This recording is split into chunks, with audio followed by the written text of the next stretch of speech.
before I talk about copulas, the reason for copulas is that you have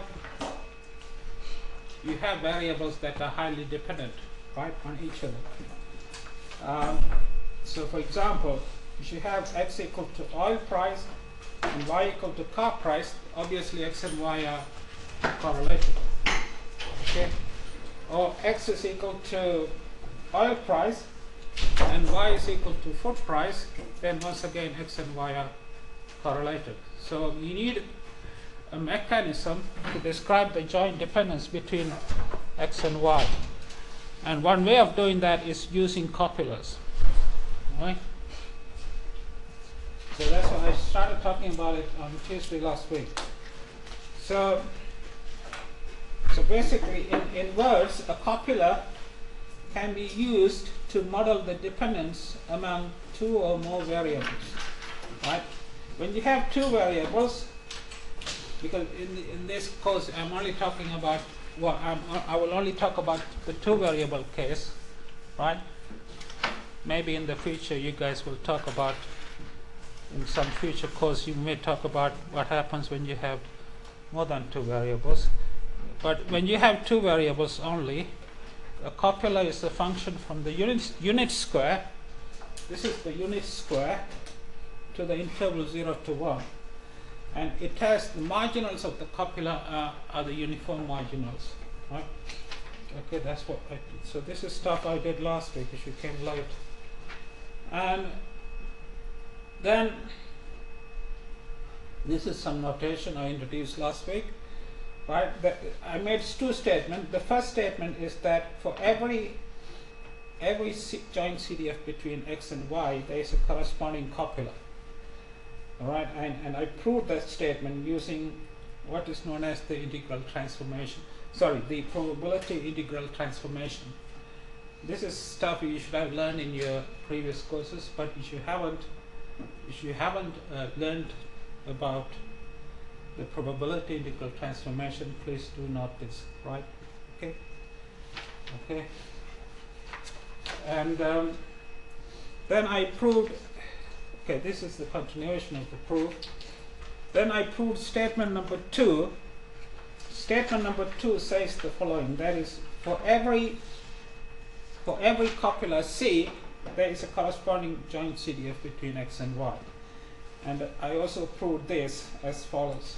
Once again, I used the probability integral transformation to prove the statement number 2. Right? All right. Then I talked about two simple copulas. The first of them is known as the independence copula. Right, and this is the formula for the independence copula. And I showed you last Tuesday that this statement here is equivalent to this statement, right? This statement and this statement are equivalent to each other, and this statement is the usual definition of independence between two variables x and y.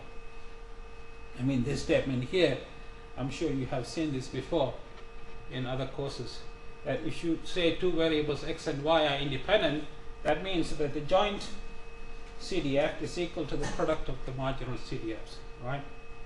Okay. Okay, and then I talked about the second simple case, which is known as the completely dependent copula. And for this, the copula takes this formula here, which is the minimum of u comma v. And once again, I showed you that this statement is equivalent to this statement here. Okay, and this is the usual definition of complete dependence between two variables x and y, if and only if this is satisfied, right? Okay. Okay. So those are the two simple cases I talked about. Then I gave you guys the formal definition of a copula. So the formal definition of a copula is a function from the unit square to the unit interval such that these 6 conditions are satisfied.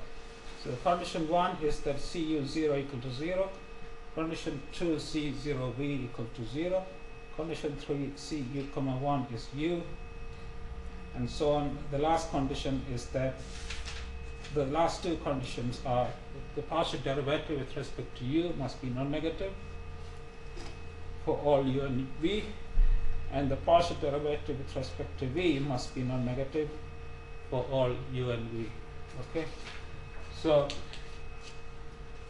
this is the formal definition of a copula. All right. And the last thing I did last week was I think I did an example.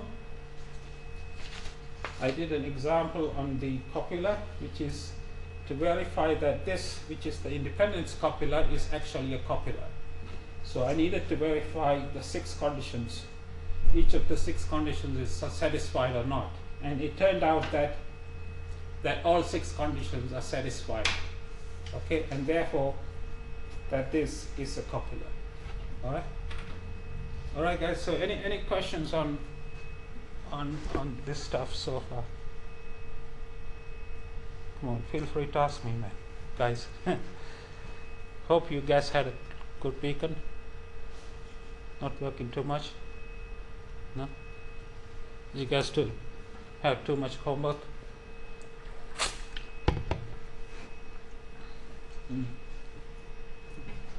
All right, so what I'm going to do, I'm going to start by, because I only did one example, I will do another example, example number 2.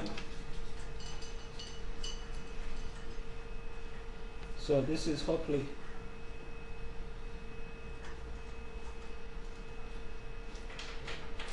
example.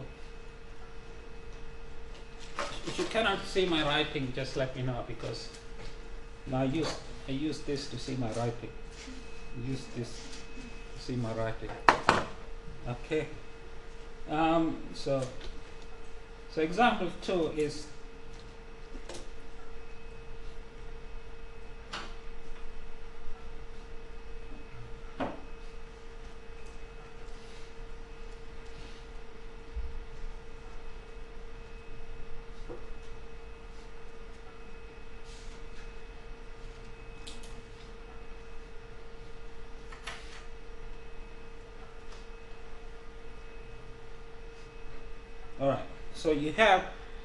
so you have the, can you see this? Okay. So you have the completely dependent copula, and we want to verify if it is actually a copula, right? So the first condition we need to check is whether C U comma 0, right, is 0. So C U comma 0 will be the minimum of U comma 0, which is equal to 0. So hence the condition is satisfied, right? Condition number 2 is whether C 0 comma V, which is the minimum, 0 comma V, which is 0. So this condition is satisfied too, right? And condition 3, C U comma 1, which is the minimum of U and 1. Now, because U is the number between 0 and 1, the minimum must be U, right? So this condition is satisfied too, right? In condition 4,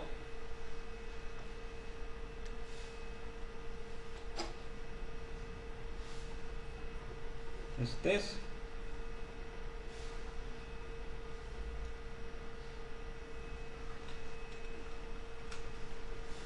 And once again, the minimum is equal to V, because V is the number between 0 and 1.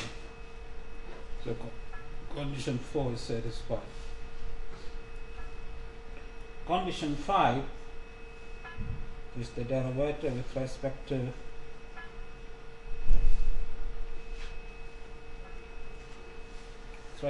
this. Okay. Now, how would you find the derivative? Let me ask you, how would you find the derivative of the minimum of u and v?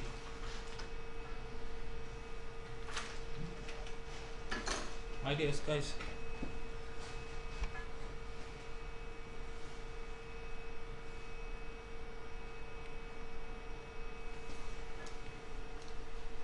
Any ideas? I mean, you did calculus a long time ago, right?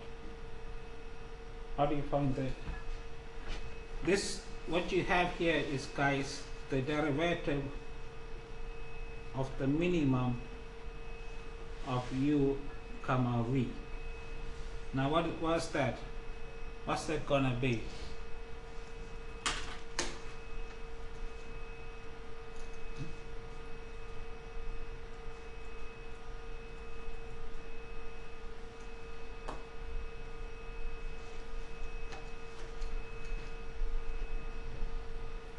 No, guys. What's the derivative of a minimum?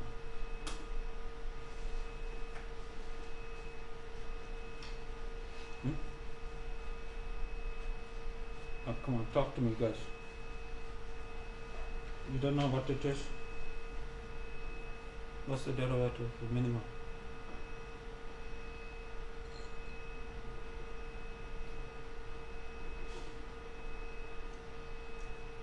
Okay, the minimum can take two possible values, right? It can take the value u if u is less than v, right? And it can take the value v if u is greater than or equal to v, right? So now if you take the partial derivative pairwise, it will be 1 if u is less than v, and the partial derivative of v is 0 if u is greater than or equal to v, right? And both these are greater than or equal to 0, right? So since condition 5 is satisfied. You follow me? You see what I've done? When you have things like minimum, you have to consider two places separately, and then take the partial derivative of this and this, right? So you get 1 and 0. Okay. Okay. Well, so that's it. Next. So that's condition 5. Condition 6 is similar. So this is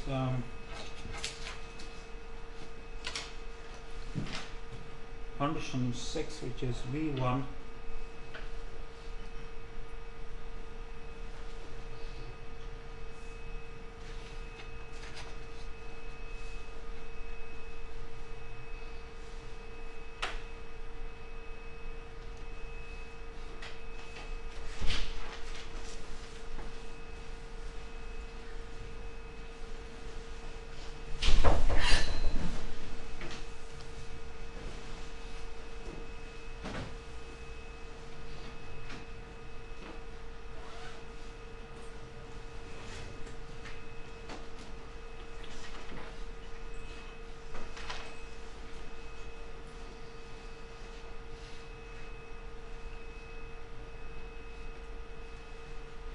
so it will be 0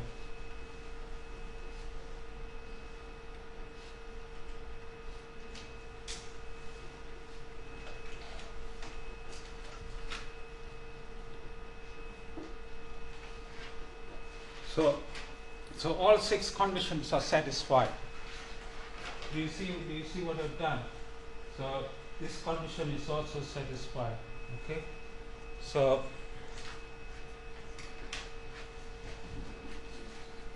hence the conclusion is the following. Hence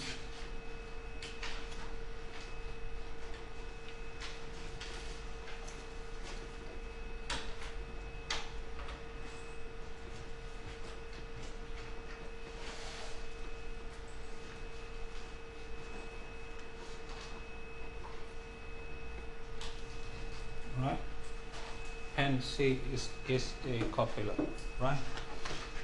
Right? It's easy to check, right? Or is it not? So you can check that. So all you have to do is to check the 6 conditions. Alright? Okay. Right. Any questions so far, guys? Any questions?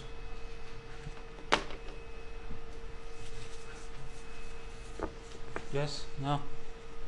No questions? Can you make sure you sign the registrar, please, if you came late? Can you please can you sign the registrar, please?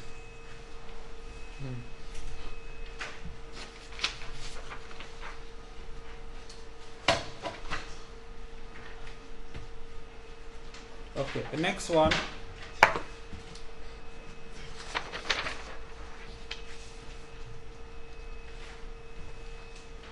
The next thing I'm going to talk about is the following. So by the way, the tutorial sheet for this week is, I'll give it out in a minute. I mean, the tutorial sheet for tomorrow is the following. I'll give it to you now in case I forget. This is the tutorial sheet for tomorrow. Right, this is the tutorial sheet for tomorrow.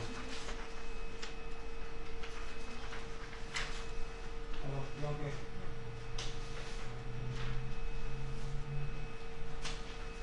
So tutorial sheet for tomorrow. Okay.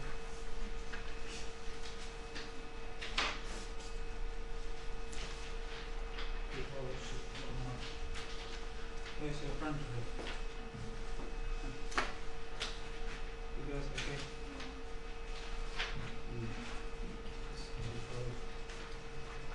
It's a tutorial sheet for tomorrow.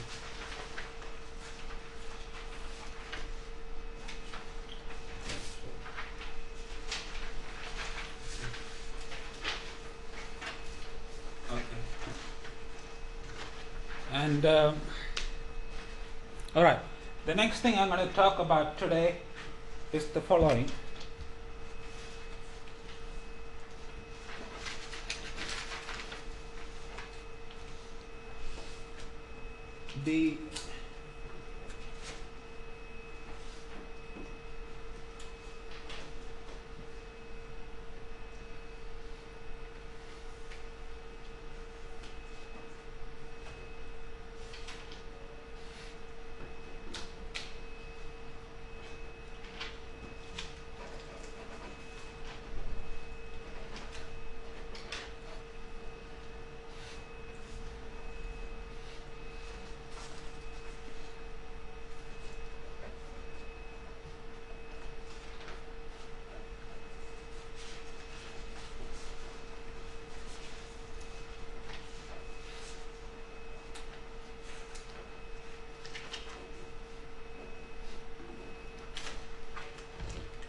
I'm going to talk about there are two most popular copulas.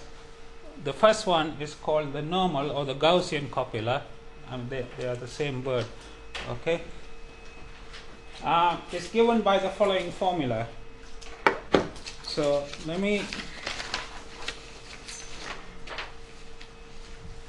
The Gaussian copula it's going to take me a while to write it, right? The formula for C is as follows. Let me use U1, U2 just to be clearer.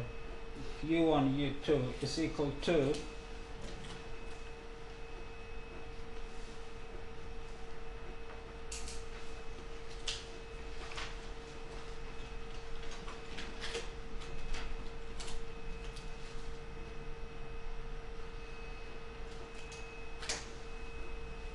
this is the formula for the Gaussian copula. I will explain what these are in a minute. Where phi of u is simply the CDF of the standard normal. So in other words, is 1 over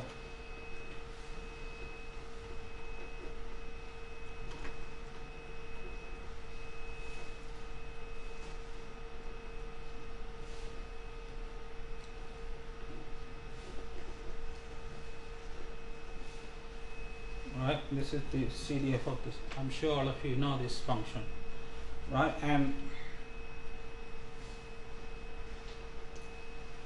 the other one, which is phi 2,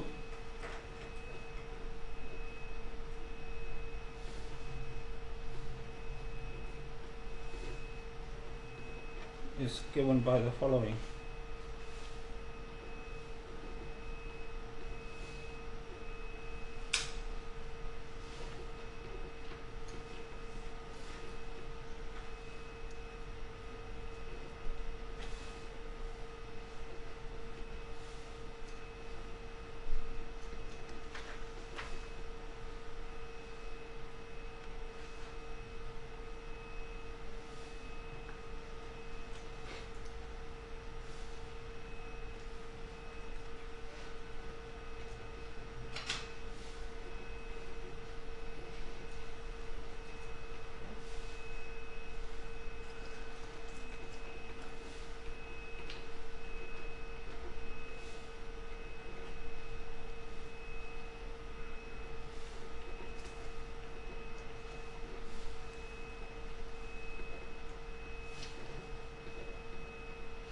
Right?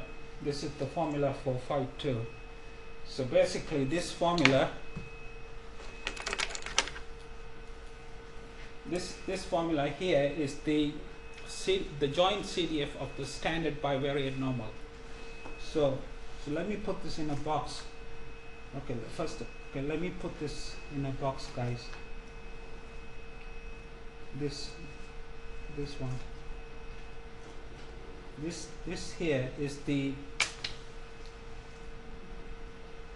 joint CDF of standard bivariate normal. Okay, this one here, right?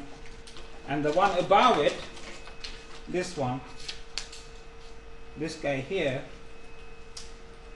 is the, I'm sure all of you know what this is, right?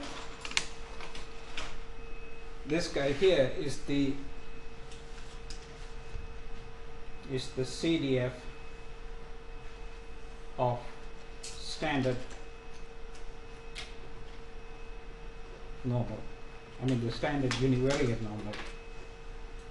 Okay. Okay, guys. Are you with me? So the most popular copula is the one I wrote down. It disappeared. Just a minute. It's the one I wrote down here. You can see it, right? So this formula here is the most popular copula, right? Okay, it's known as the normal copula or the Gaussian copula. But there is a problem. I would like to explain what the problem is.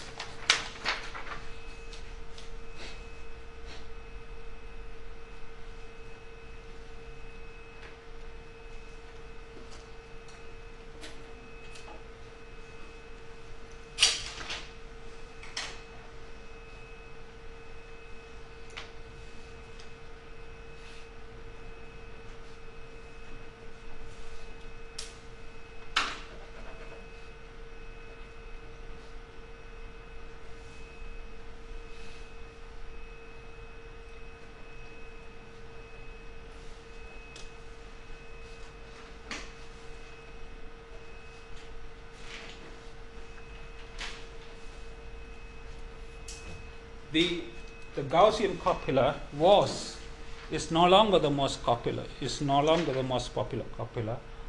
I will explain why in a minute. But it was up until 2008. It was the most popular copula, and the reason for that was, all the big financial companies like Wall Street, JP Morgan, and all the big companies, they've been using the Gaussian copula to model their their stocks and their investments and portfolios and so on. But the thing is, financial data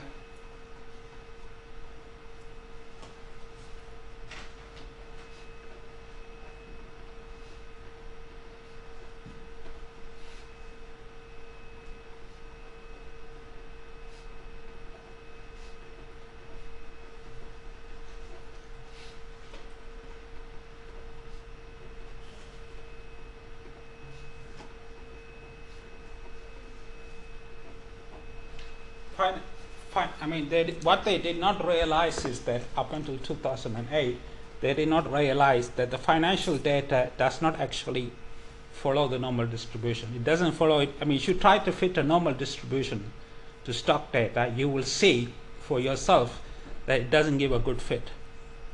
Like, you can take any data, any stock data in the world, any commodity like gold price data or any kind of data in the world, which is financial data, and try to fit the normal distribution to it, which is easy to do. And you will see that it doesn't follow the normal distribution well at all. And the people at Wall Street who normally have PhDs and all that, like to get a job in Wall Street, you need to go to the top schools in America, like Harvard or Stanford or MIT, all those places. You get a job in Wall Street. They were really smart, but they did not realize the simple fact that a Gaussian distribution or the normal distribution does not give a good fit to financial data. And that was one of the reasons why, they claim that that's one of the reasons that caused the crisis in 2008. Right? As all of you know, there was a big financial crisis in 2008 because of the fact, one of the factors was that they were using the Gaussian copula, which is not a good model for financial data, right?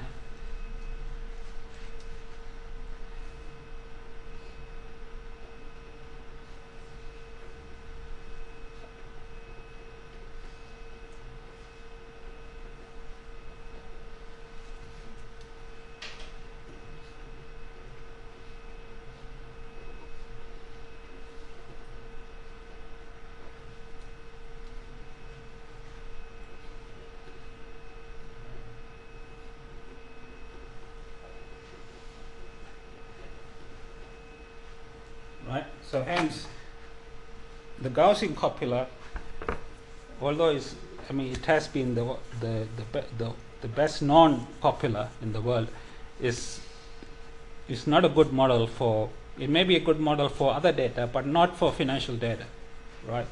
Okay. Now I'm going to give you an article. You might have seen this article before, but if you haven't seen it. If you haven't seen it, I will give it to you now. This is an article that was published soon after the 2008 financial crisis. This is, I think it was you may want to read this article actually. This article explains why the formula they used in Wall Street and other places is not a good model.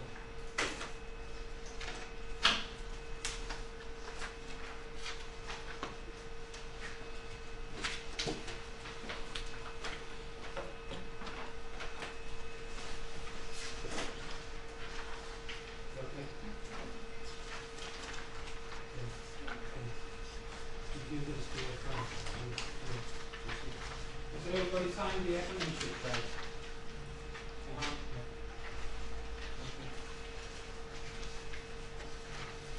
Alright, so you see from the title of the article, it says the formula that killed the Wall Street, which means that what they refer to as the formula is this formula here that I already given you. So this is the formula. Can you see this? This is the formula that killed the Wall Street, because this formula here, which is the formula for the Gaussian copula. They were using this to model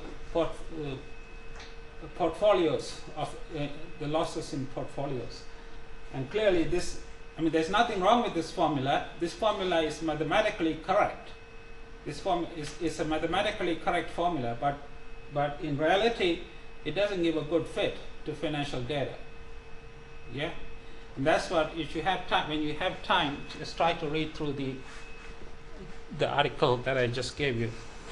It actually states the formula. Actually, you should look at page. Let me show you. You should look at page.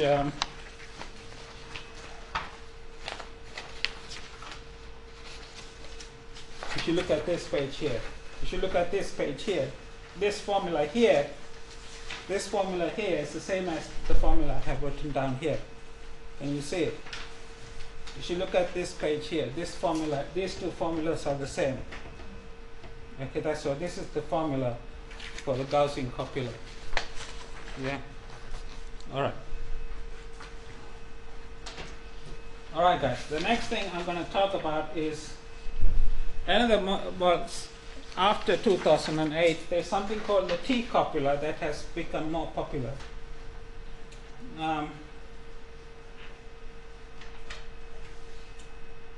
This is called the T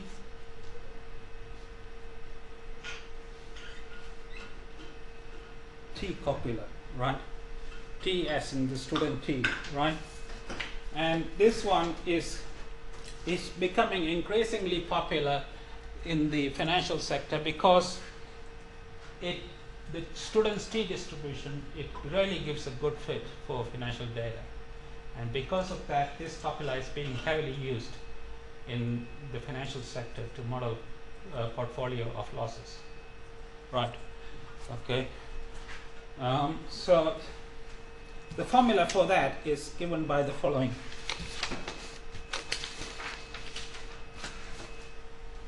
So the formula for the T copula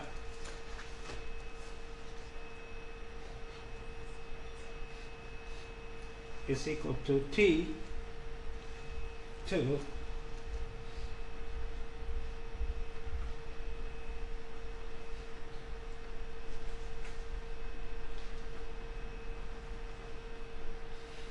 right, where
right, this is the CDF of the standard student T distribution, and T2 is given by the following formula. T2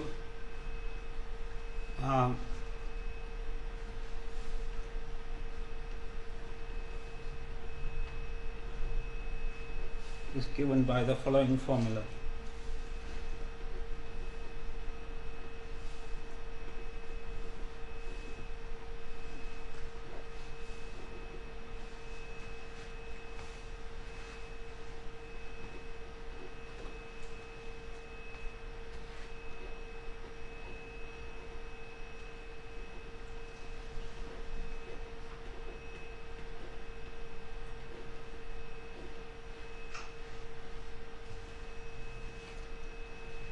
Multiplied by minus infinity to u1, then minus infinity to u2, and then this factor here, 1 plus x squared plus y squared minus 2 rho x y divided by a times 1 minus a rho squared, everything to the power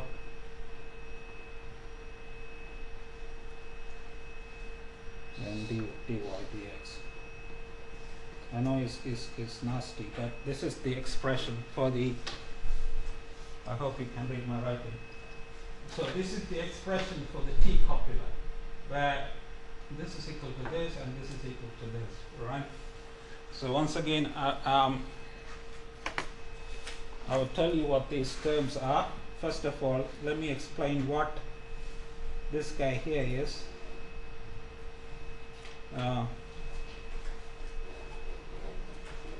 This guy here is the joint CDF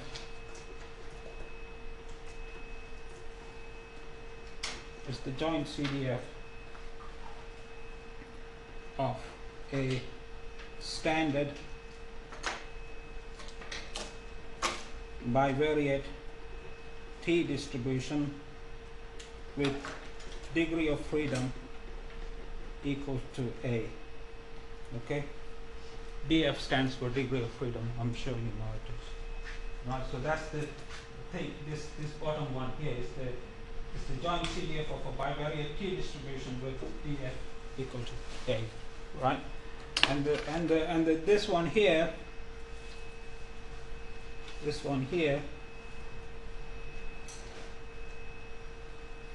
right, is the, this guy here is the CDF of a standard univariate T distribution with df equal to A. Okay. All right, guys. So the little t here is the CDF of a univariate T distribution with degree of freedom equal to A, and capital T2 is the bivariate, is the joint CDF of a bivariate T distribution with degree of freedom equal to A. All right. So as I said, this copula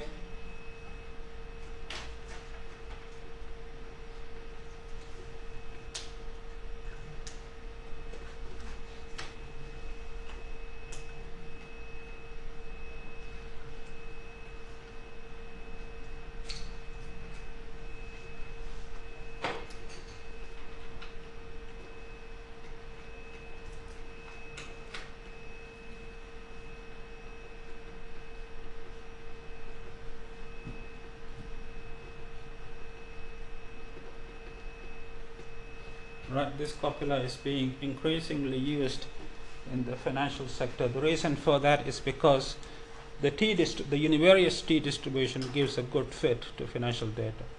I mean, you can verify that yourself. You can get any stock data in the world and try to fit the T distribution to it. It will provide a good fit, much better than the normal one. Okay. All right, guys. Any questions so far?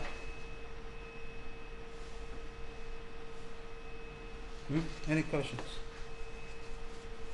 Please feel free to ask me any questions you guys have. All right. If you don't have questions, I'm gonna move to a new topic because that's all I have to say about copulas. All right. So I'm done with copulas. Except tomorrow, the tutorial will be based on copulas. But for the moment, I'm done with copula, so that's all you need to know for the exam. There will be a question on in the exam on copulas, so that's all you need to know for the exam for the copulas, right? Okay. The next thing I'm going to talk about is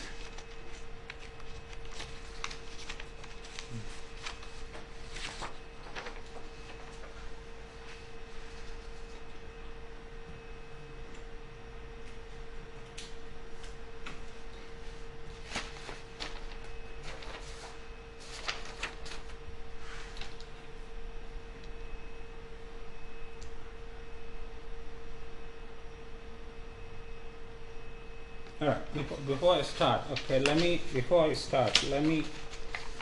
show you this slide. Do you remember this, guys? Do you remember this statement here? Yes or no? Do you remember this result? Yeah. This is the extremal types theorem, which says that you should take a maximum of a data set, of an IID data set, right? And then you scale it and look at the limit as n approaches infinity. Then if the limit exists, it must be one of three distributions, right? The Gumbel, the Frechet, or the Weibull, right? But that's only in the univariate case. That is data on a single variable, right? But what happens if you have data on more than one variable, right? Okay, so that's the question I'm going to ask now, right? So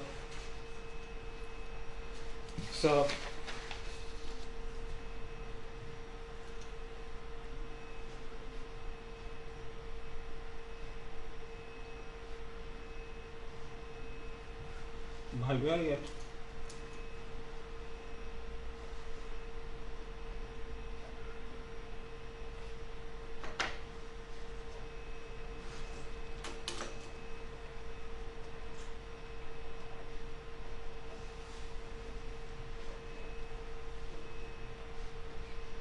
I'm going to talk about the next section. This will be the last section, unless if I have extra time I will do other things, but for your exam is concerned, this is the last chapter, right? But if I have other things I will talk about. I mean, there are so many other things I can talk about. It's only if I have time, right? So it's bivariate extreme value theory, right?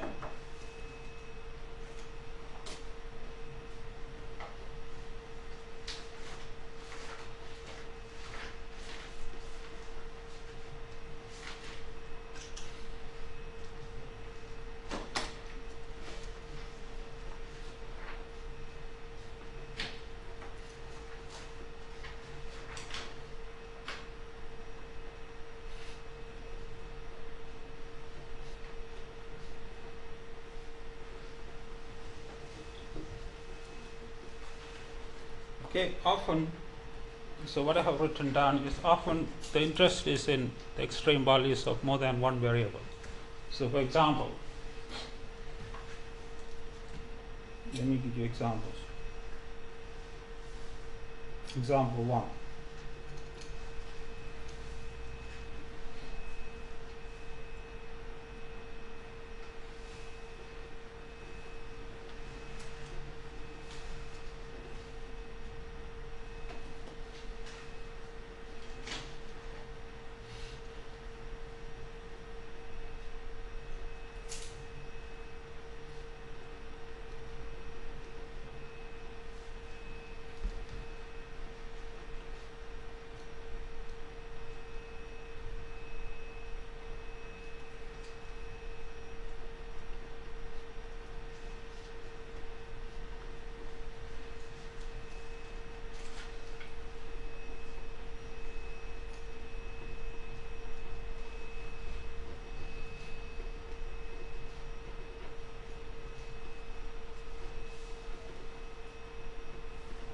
Okay, so when you have flooding, like we have flooding in Manchester all the time, right?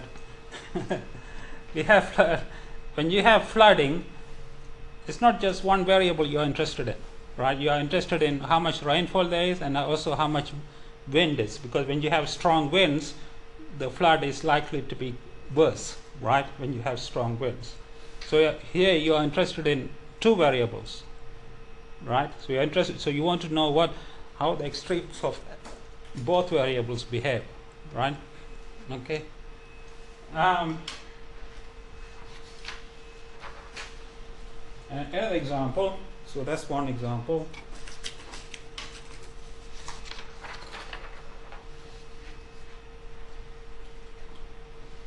Example 2.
right? When in droughts, I mean, we don't get droughts here, but you know, there are many places in the world where you have droughts, right? Because of there's little rainfall, so little rainfall, and because the temperature is so high, yeah. So here, once again, here you are interested in extremes of two variables, rainfall and temperature, right? Okay. And let me give you a third example. Just to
right, this is example 3, is forest fires. I mean, you might have heard in the news that forest fires are common in America and Australia, right?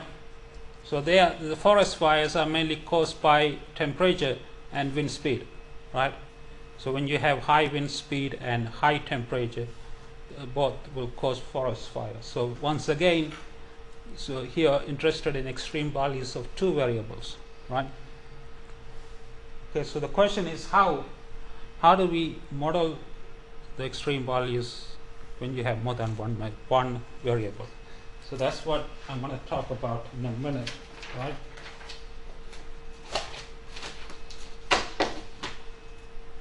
Right, so let me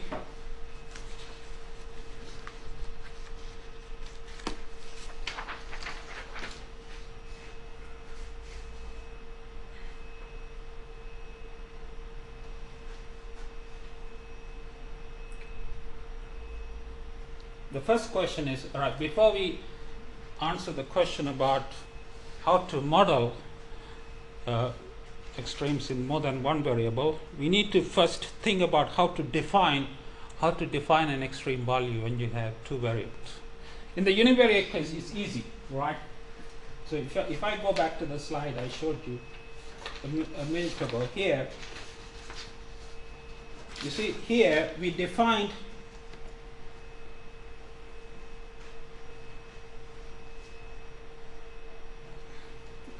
this as the extreme value, right? So you have a sample of data on one variable, and the extreme value is just simply the largest value, right? The largest observation, right? But when you have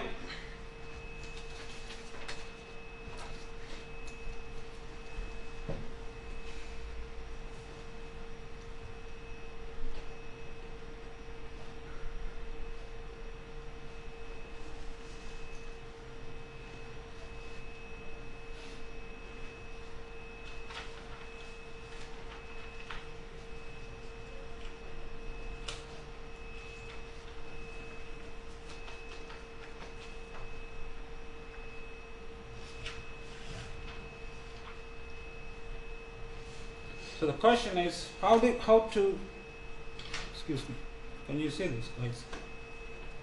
How to define a bivariate extreme value.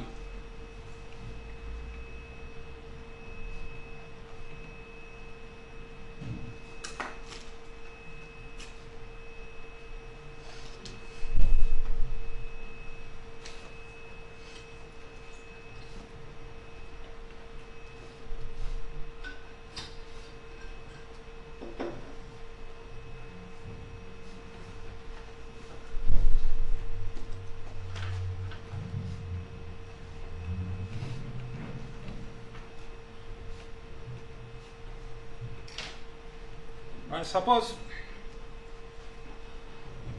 you have data x1 to xn on x and data y1 to yn on y, right? The question is, how do we define an extreme value, right? And the answer to that question is not immediate, because there are many ways you can define a bivariate extreme value, but the most common definition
the most common definition of a bivariate extreme value, because as I said, there's no one way to define a bivariate extreme value. Yeah, you can do it in multiple different ways, but the most accepted definition is this one. So you define a vector mn1 comma mn2, where mn1 is equal to the largest of the x's and mn2 is equal to the largest of the y's, right? Okay.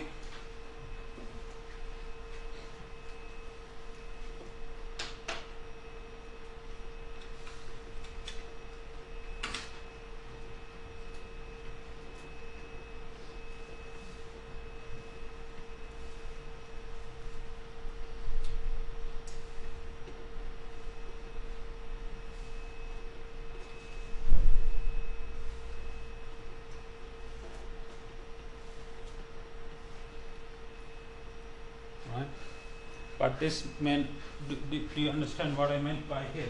But this, what I have written here, may not be an actual observation. What I mean is the following. Right, suppose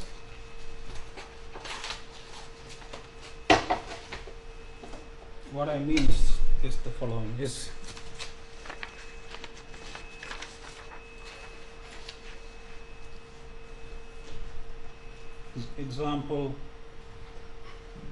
Example 1.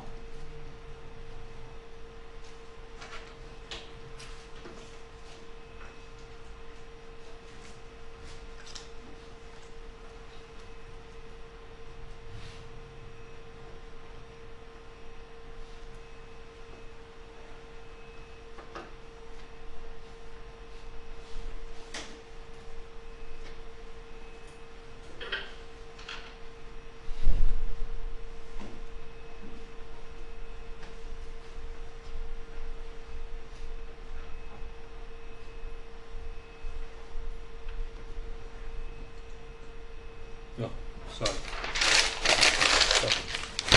So sorry. So sorry. I mean,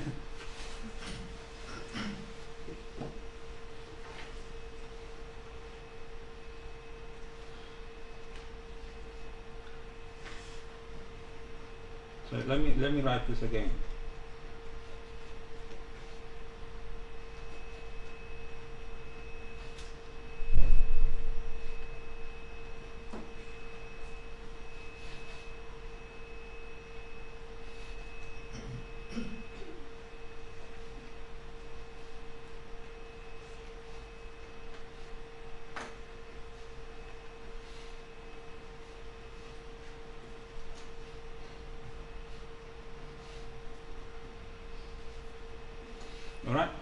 So suppose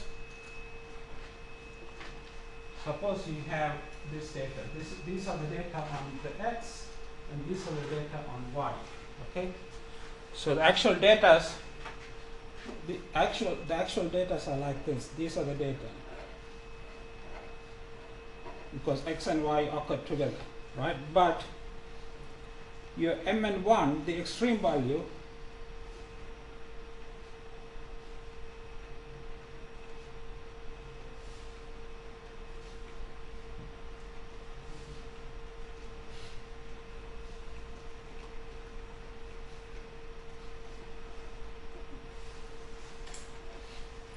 will be what? Will be mn1 according to this definition is the max of x's, which is what? And mn2 9. Yeah.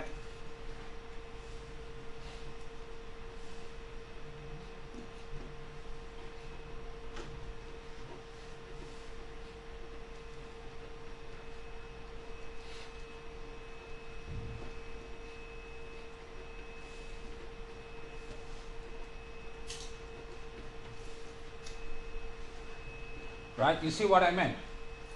See, 8, 9 is not actually an observation, right? The actual observations are 1. The actual observations are 1 and -5 and 3, 0 and 2, 1 and 9, 8 and 1, and 2 and 3. Those are the data, right? But according to the definition, this is the bivariate extreme value, but this is actually not in the data, right? So that's the weakness. That's the weakness of the definition. Nevertheless, the definition I given you over there is the most accepted definition for bivariate extreme value. Although it has the weakness that the bivariate extreme value is never actually observed, right? Okay.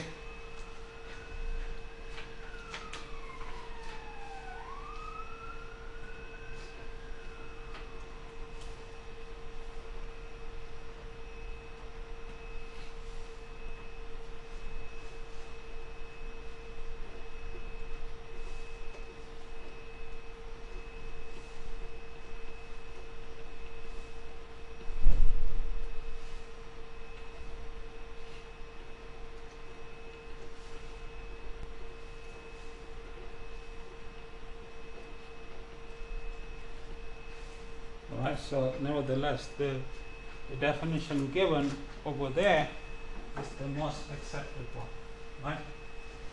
Okay, so let's take a break now. But when we come back, I will try show you how to find the limiting distribution of mn1 and mn2, right? All right, let's take. I've got some sweets for you, as usual.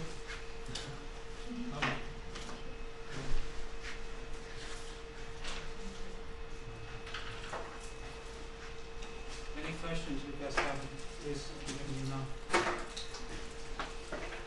Okay.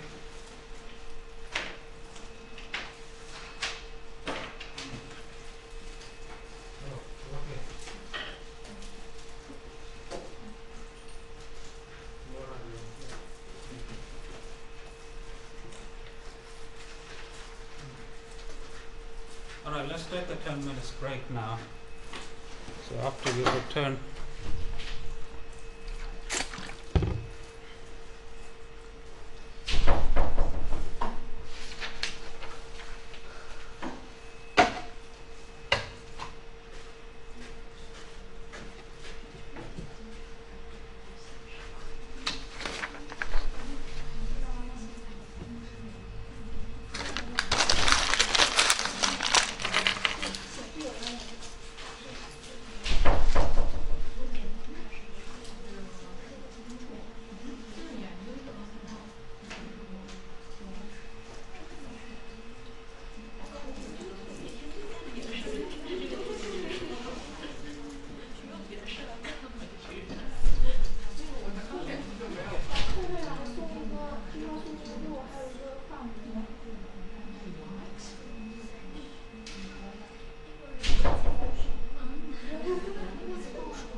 你先看一下你那儿有没有。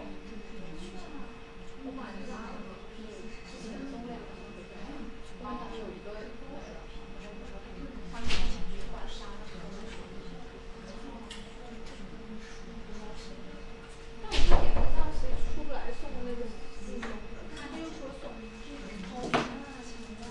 他不送那个的话，巴克真送不来，巴克上哪就买这杯子不用买。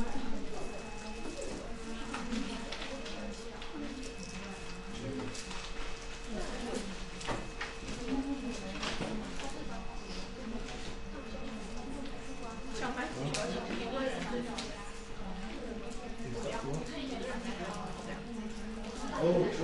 说，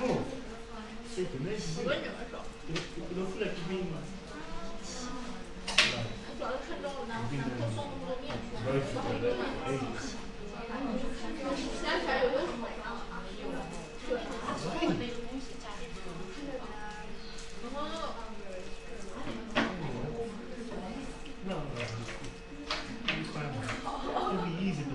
还有原价买口红，因为两价买口红。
分密图上跟没图没有什么太大区别。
You can look up the podcast.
Alright guys, can we begin guys?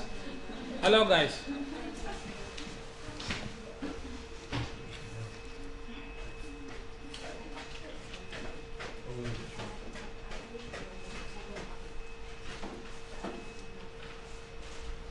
Remember in the univariate case when we had data, right?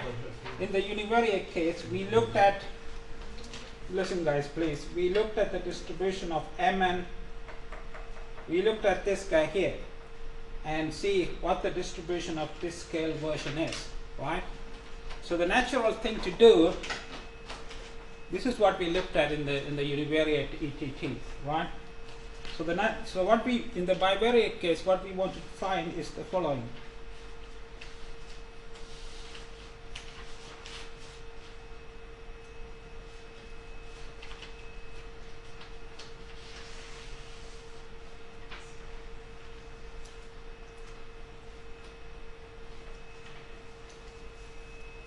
We want to find the joint CDF of,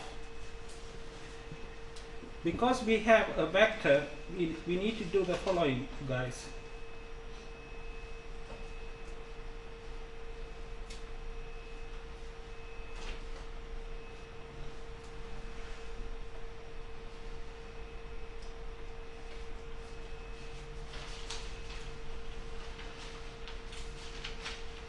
Okay.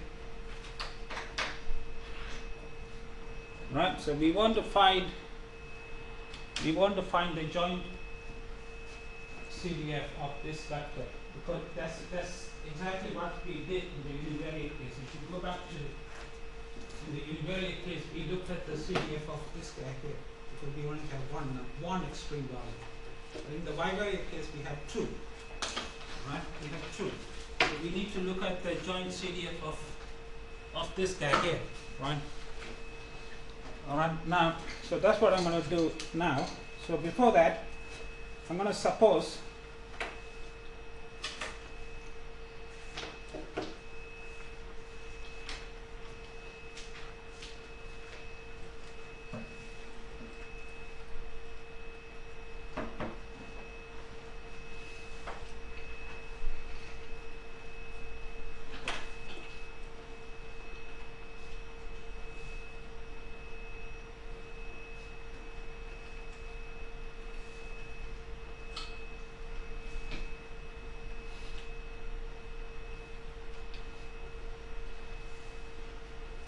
I'm going to suppose that the data that we have, that is x1, y1, x2, y2, up to x and y and id with joint CDF capital F. Alright? So we want to look at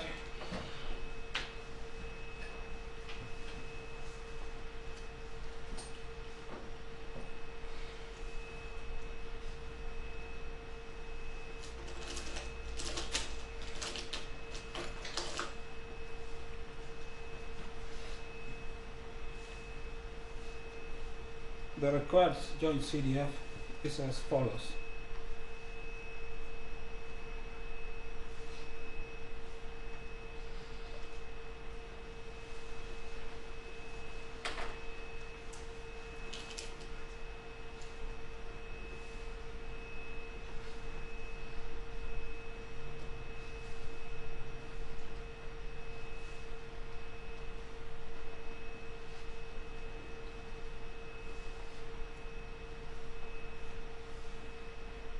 Right, this is what we need to find.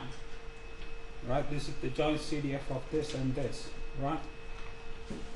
So I'm going to do that. It's going to take me a while, so be patient with me.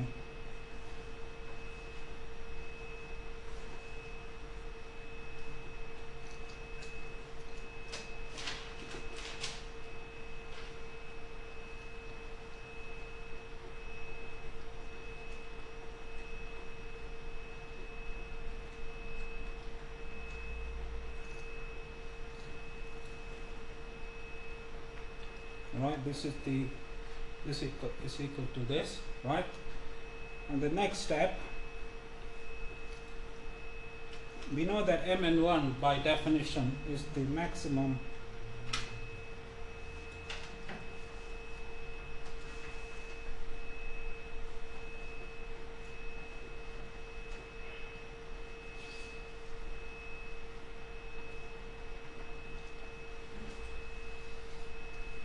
and Mn2 by definition is the maximum of y1 to yn.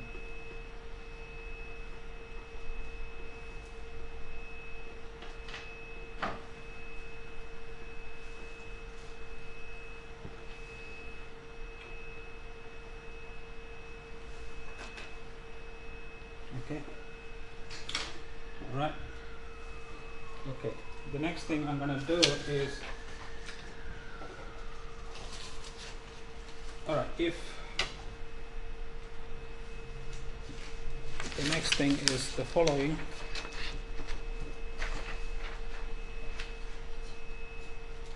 If the maximum is less than this, then each of the x's has to be less than or equal to this, right? So that's the next step.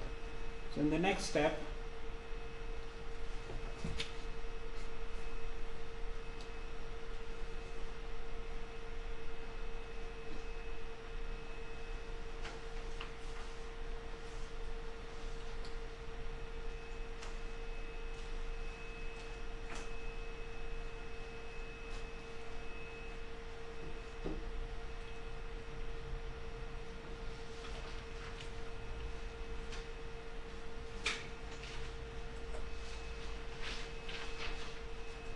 right, this is what you will do. And similarly for this one.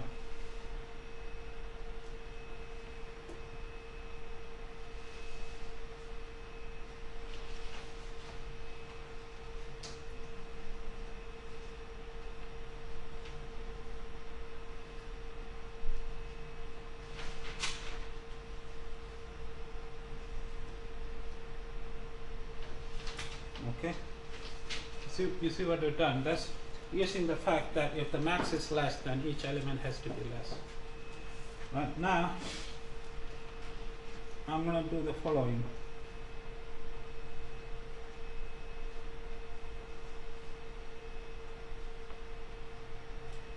I'm going to combine these two.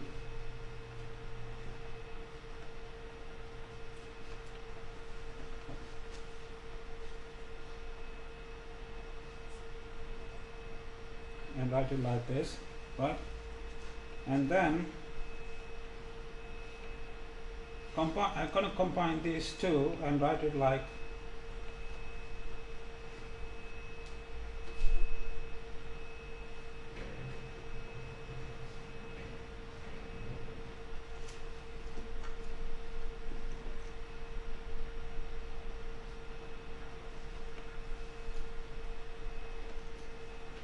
like this. You see what I've done? I combined this statement and this statement to put it like, and this one and this one, and put it like this. Okay, now in the next step, I'm going to use independence.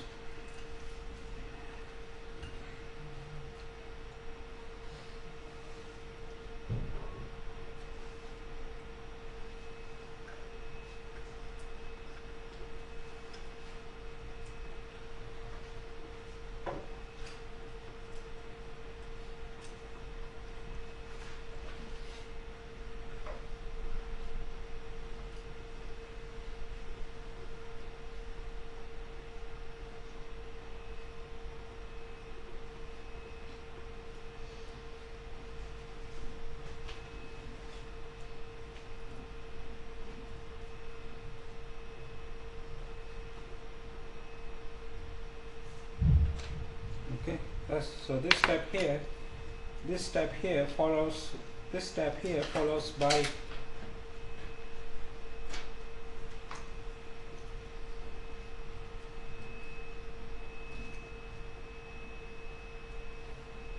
by independence. Okay, you follow me? Are you guys with me or not?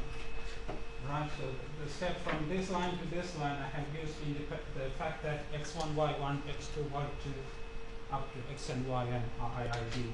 Right. Okay, and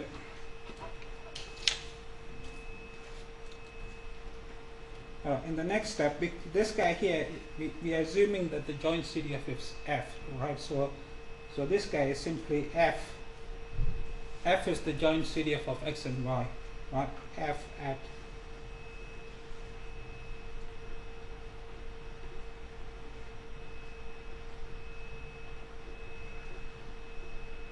okay, and this guy here, because of identical assumption, is f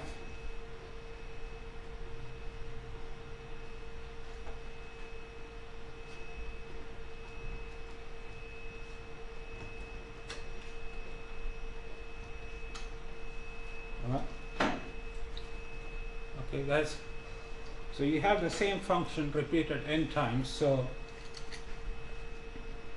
the thing is, this is equal to a n x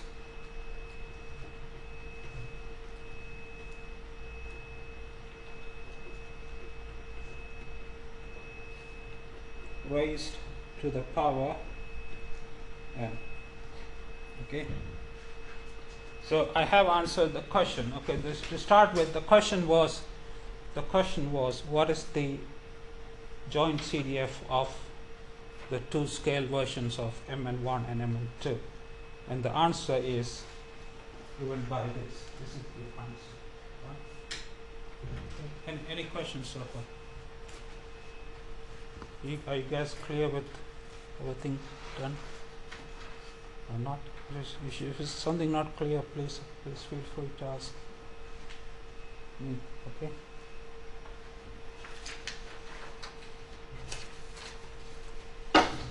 All right. The next question is a big question, because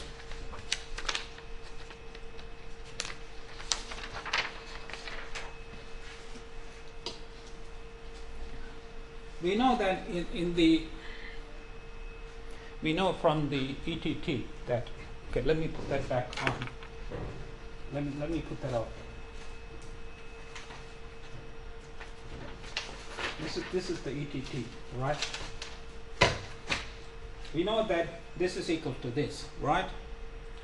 And if the limit of this exists, then it must be one of three cases. It must be the Gumbel, the Frechet, or the Weibull, right? Now the question is, so I'm going to ask the same question here. What is the limit of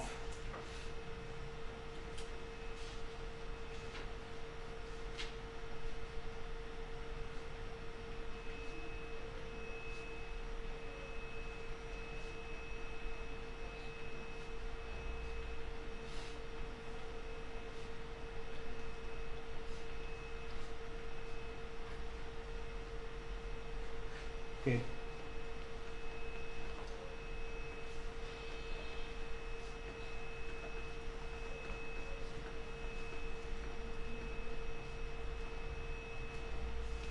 All right. Okay, so the same question that we asked over here, right? Remember, if the limit of this guy here as n approaches infinity exists, then it must be one of three, right? So we are asking the same question over here, that if the limit of this as n approaches infinity exists, right, what is it, right? Okay, the answer is the following.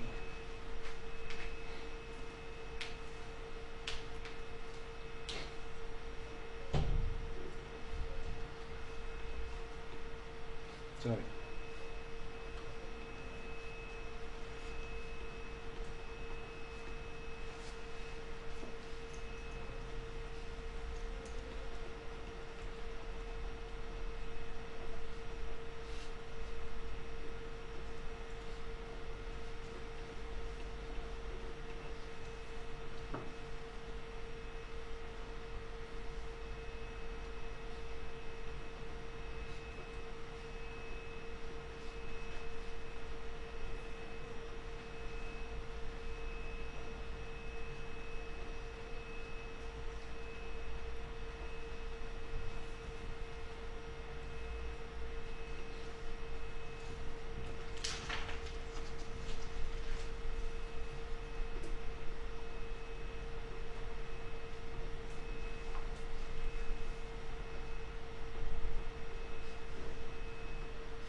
right? So this is the answer to the question. So the answer, let me read it again. So it says that if the limit exists as n approaches infinity, and the limit g is non-degenerate, I'm sure what you guys know what non-degenerate means. I explained to you a long time ago what non-degenerate means, right? So if the limit is non-degenerate, then the possible forms for g can be uncountably infinite. In other words, there's nothing like in the univariate case. In the univariate case, there are only 3 possible limits: Gampel, Fresher, or Weibull. But in the bivariate or the multivariate cases, the possible forms can be uncountably infinite. So there's no unique formula. So that's why modeling bivariate extreme value data is difficult because of this problem, right? Because there's no simple formula, there's no one formula for the limit, right? The possible limits, the possible formulas for the limit can be uncountably infinite, right? So that's the difficulty, right? But it's not all bad news. We can still work out the limit. If it actually exists, we can still work it out. What we need to do is the following. So I want to explain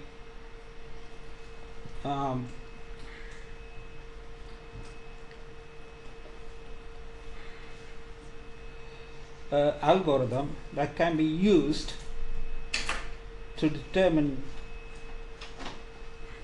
the limit g, right?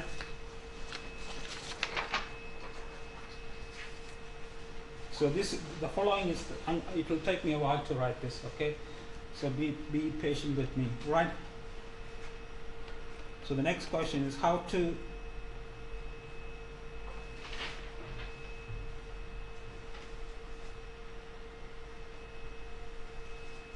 determine g if it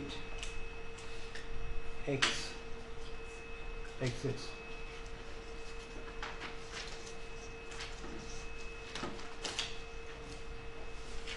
Okay, I will explain a procedure.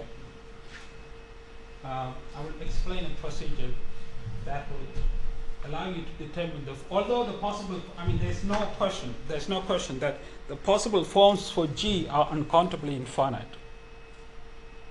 That's always true, right? But there is a way of finding out what G is if it exists, right? So before I do that, I forgot to give you the handouts. So the handouts for this part of the course are over here. I'll give them to you right now.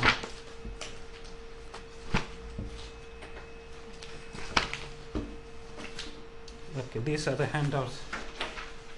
This contains more than what you need.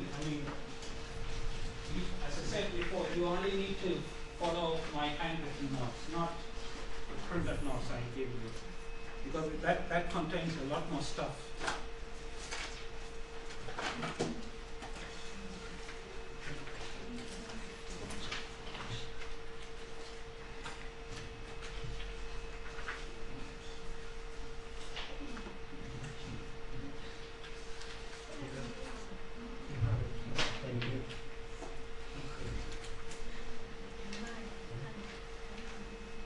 All right.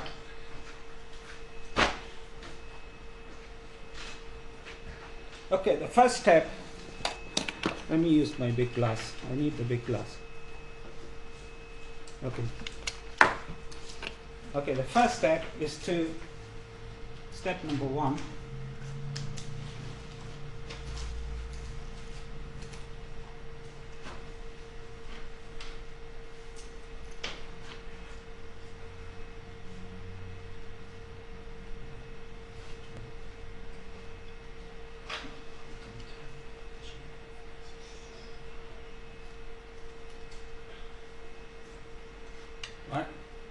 Is to find the marginal CDFs fx and fy of f. Remember, f here is the bivariate, is the CDF of the data, right? The joint CDF of the data, right?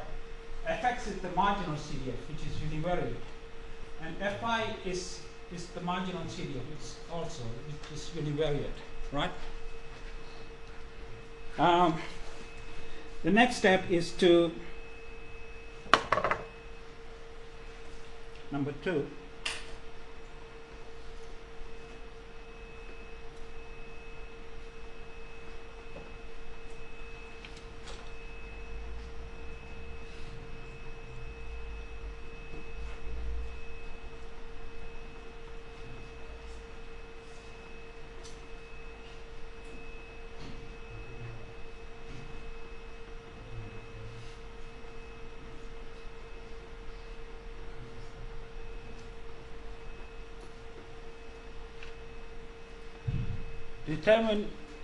Determine the max domains of attraction of fx and fy.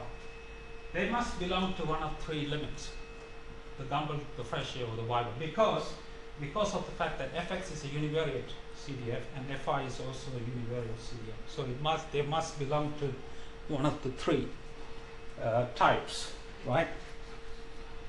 Okay, and step number 3 is follows.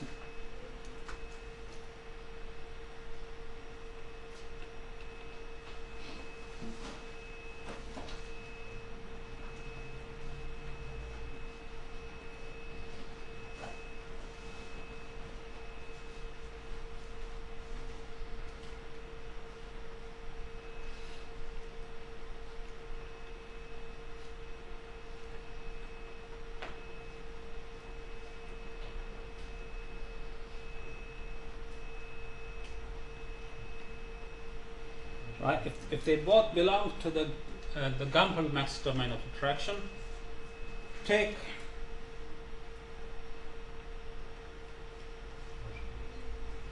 A and B and as follows.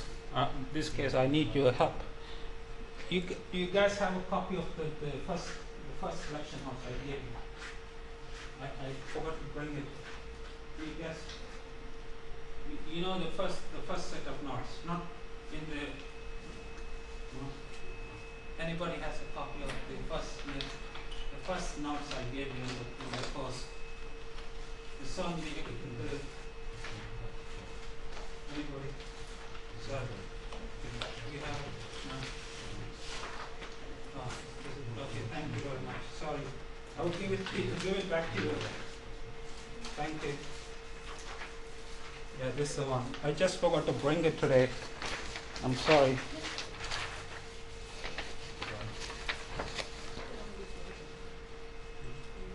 No, not this one, ma'am. Not this one. I mean, it's the limit clause. Not this one, ma'am. I mean, it's on the first lecture notes I gave you. You don't have it.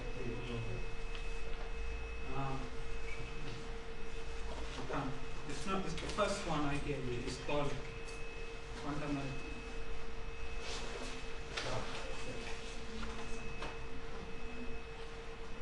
Do you guys have the formulas for the constants A and B n? I gave it to you a while ago. Do you remember that? I gave you some formulas for how to find the A n and the B n. I just forgot. I didn't bring them. I can go upstairs and find them, but I just forgot them. Sorry. Yes. Do you have it with you? Yeah.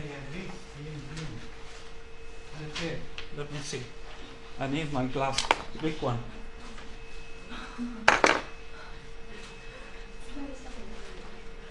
Sure.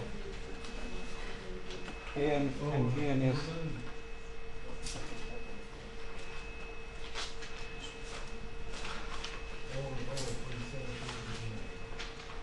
Yeah, I got it. Yeah. Thank you.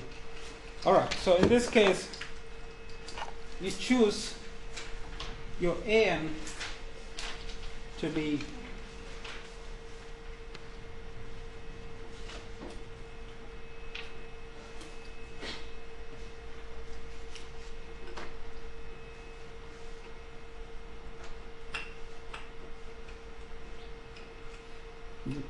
gamma x is the function that satisfies the condition 1, and Bn to be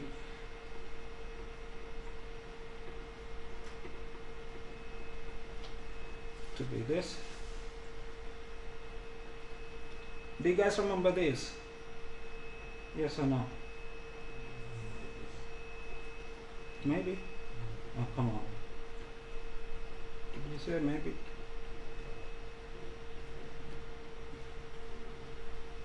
I thought you.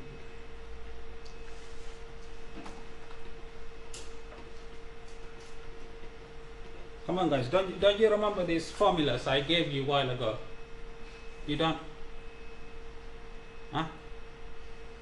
This okay. Anyway, if you don't, these. So if both marginals belong to the Gumpel max domain, okay, then you choose A and B and C and D n to be this, right? Okay, and thank you for the notes. I will give it to you in a second. And if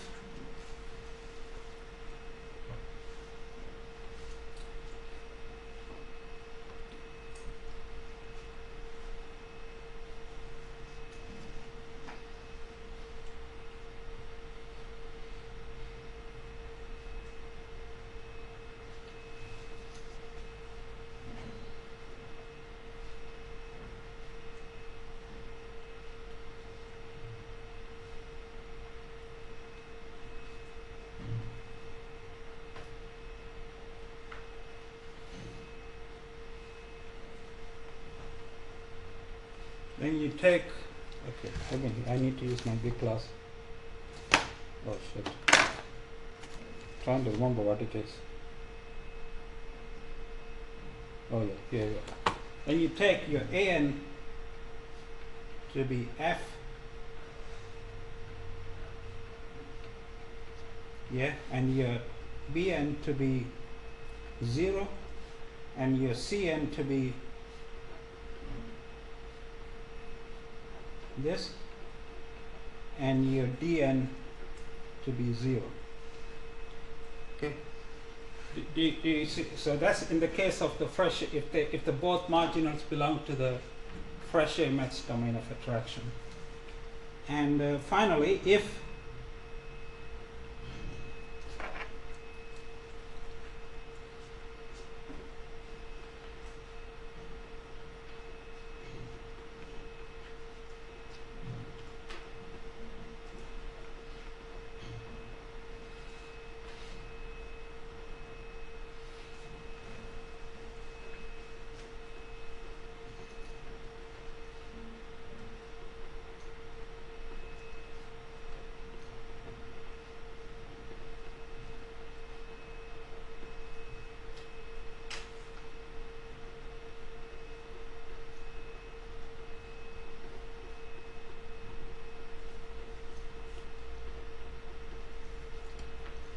if the both marginals belong to the Weibull max domain of attraction, then you take your An to be omega of WFX minus trying to find out where it is here. Minus this. Okay, and you take your Bn to be omega of Fx, and you take your Cn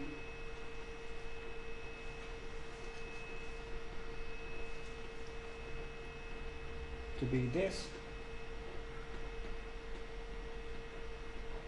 Okay, and you take your Dn to be omega of Fy.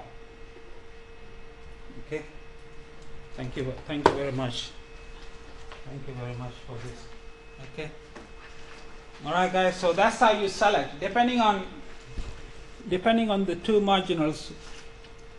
If both belong to the Gumpel max domain, then you choose the given formulas for A and B and C and Dn. If both belong to the Frechet, then you choose them according to these formulas. And finally, if both belong to the viable max domain of attraction, then you choose them according to these formulas, right? So that's step number 3, guys. Now step number 4 is as follows. Step number 4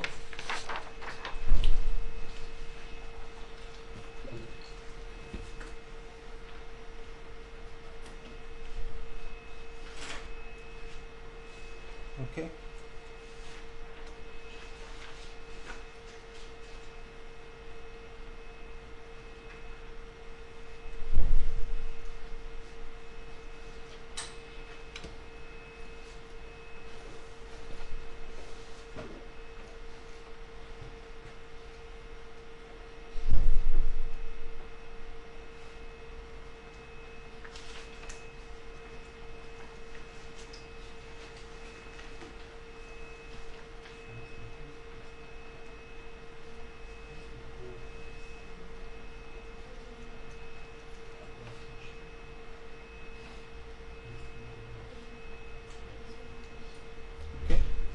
Step number 4, right? You determine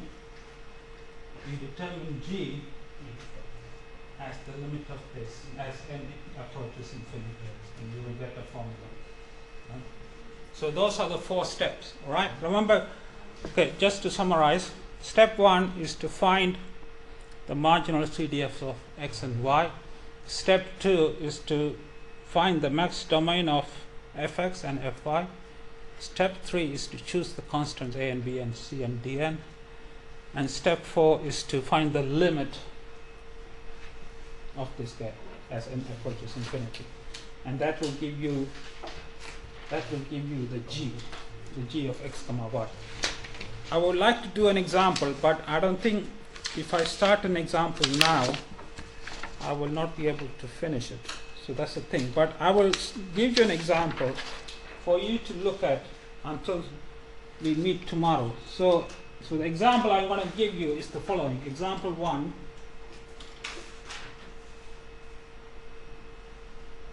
Example 1.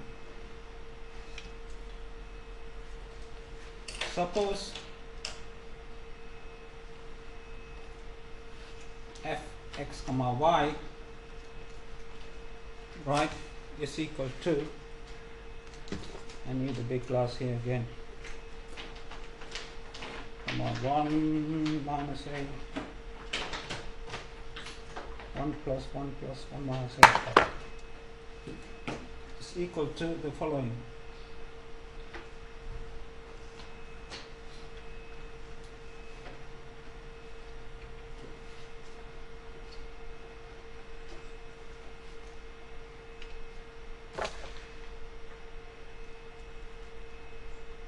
Minus a, no,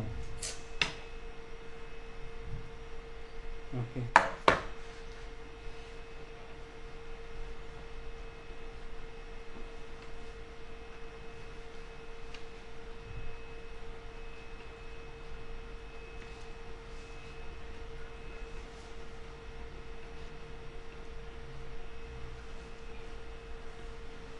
The question is to find G. I will not be able to finish this if I start, but I would like you guys to think about it. All you have to do is just follow the steps. You see, I've given you a 4-step procedure. So all you have to do, guys, is to, the first step you need to do is to find the marginal CDFs, right? This is the first step. The second step is to find the domain of attraction of this marginal CDFs. The third step is to find the a and b and c and dn. So it's not difficult, all right? So you could at least, I will try to do the first step, so I'll help you with that. What is the marginal CDF of fx? What do you think it is going to be?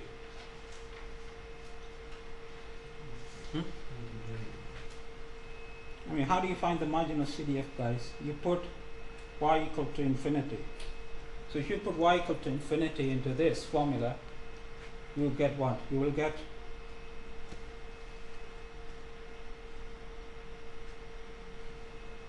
come on guys, talk to me. Well, what do you get if you put y equal to infinity? You get 1 plus, yeah? Is it not? Yeah, because this goes to 0, this goes to 0, so you have 1 plus this to the power minus 1, yeah? Okay? And the marginal CDF of y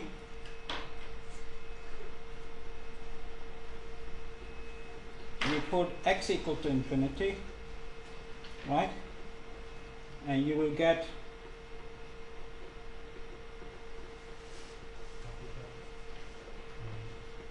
this, okay? Right, so this is so we have done the first step. This is the marginal CDF of x, and this is the marginal CDF of y. So step number 1 done. Step number 2 is what? We need to find the max domain of the 2. Now how do you do that? How do you find them? I mean, we have done enough examples on those. I even gave you a quiz on those, right? How do you find the max domain? Yeah, you check the 3 conditions, yeah? So you know how to do that, yeah? So by the time you come tomorrow, please try to do as many of the steps, the 2, 3, and 4. Alright, so I'll see you guys.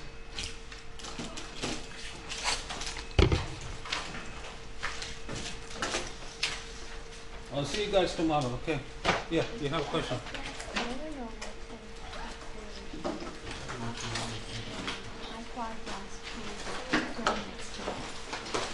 No, yeah, I know that can happen, but in this course they will always belong to the same domain. All the questions I will give you, they will belong to the same domain, the same vector. But in practice, yeah, you're right. In practice, you can have different domains for fx and fy. So, yeah. So I need to calculate. Yeah, I still thank you. need to calculate both of Yeah. Yeah, you do. But as I said, in all the questions you will get for this course, fx and fy will have the same max domain. So it will either be both Gumbel or both Frechet or both Weibull. Yeah, so as I can see that in fx and fy belong to the same type. So The same type. yes, Yeah. I can just do one. Yeah, you can do just one, yeah. That'll be enough, yeah. Yeah. Thank you. Pleasure, yeah. Any questions, guys? You come and see me, right? Is there any questions on the stuff we done today? Just please ask me.